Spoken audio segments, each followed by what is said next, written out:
I'm Charmaine. I do an MPhil in World History at the University of Cambridge.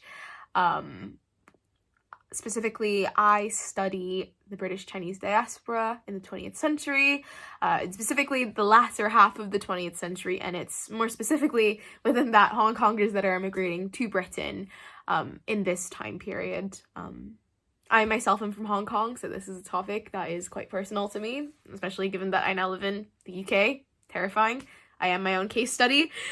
But within this, I look more specifically at the restaurant space and food as the primary way in which members of the diaspora come to insert themselves into the British nation state and transition from just being considered Hong Kongers and outsiders to being considered inside the nation and therefore British. But then as a result, they also changed the way in which we understand Britain today.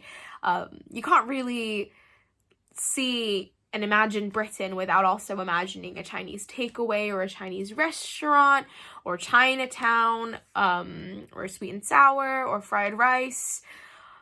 No one bats an eye nowadays whenever you say that you're gonna go have a Chinese for dinner.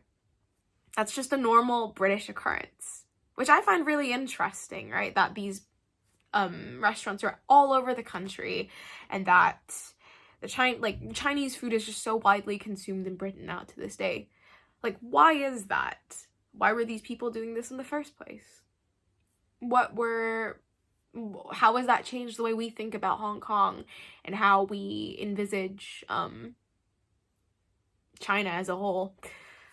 These are some of the questions that I like to think about.